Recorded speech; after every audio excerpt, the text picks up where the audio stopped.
My ascent journey began at a time in my life when I was down, when I was out. I was afraid. I was looking up at the road ahead and I felt completely unsure. I can say firsthand that when you're going through a situation like this, that it essentially consumes you. It's all you see. It's all you can think about, to the point where the good stuff, the opportunity all around you, it becomes transparent. It's the negative. It's misfortune for a period of time that becomes your narrative, becomes the story. What if this is forever?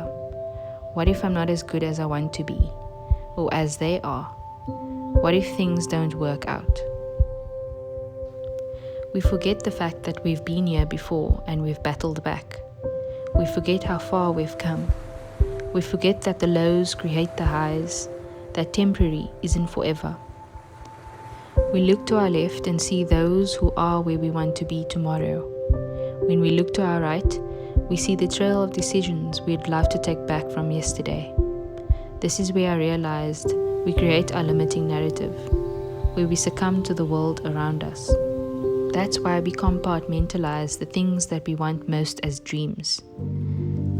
I realized that we start from the premise that what life can provide or become is limitless. It is truly infinite, and when we sit on an idea or we refuse to begin, we are in fact losing. But Ascend and this whole journey has taught me to be bigger. Every single thing around us, everything at one point, it began when someone summoned the courage to reach out and jump and take what's in front of them. And maybe I thought that we can do the same. Maybe we can take that step. Maybe the first few times go terribly wrong. Maybe it's terrifying. Maybe we find out who has our back, who our support or our real friends are. And maybe those truths scare us. But guess what? Guess what those steps turn into?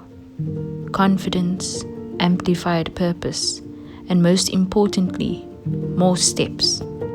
When you find yourself fighting to remember how precious the moment or beautiful the day, it's not a lack of time, but a lack of direction.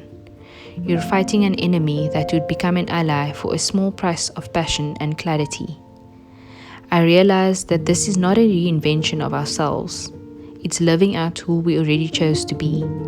We must decide to stand apart instead of following the crowd. Decide to flourish instead of just survive. Build instead of conform. When we endure, it's because we decided we are different. Not in that moment, but every single day leading up to that point. Because beauty is seeing the ticking time, not as a dwindling resource, but as a flowing river. And happiness is hearing the ticking time, not as a finite melody, but as a breeze at your back as you float downstream.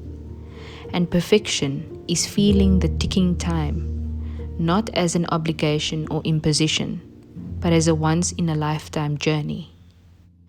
It's interesting, the things we cherish most are the same things we hawk right by. They become so intertwined in the status quo that ultimately becomes impossible to tell them apart from our day-to-day. That is impossible until things change, because as it turns out, that the thing we call life, it has a say, and the world can spin so fast that we forget to think about our place within it. See, sometimes it's hard to look around and find a reason to be optimistic, to understand or comprehend our why.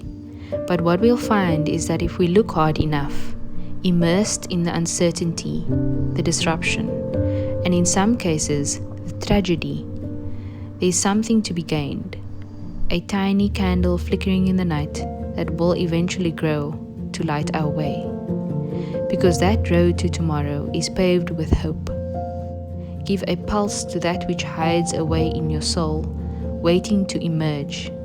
It is anything and everything, seeking your direction with pages unwritten, stories untold, and a new chapter to begin.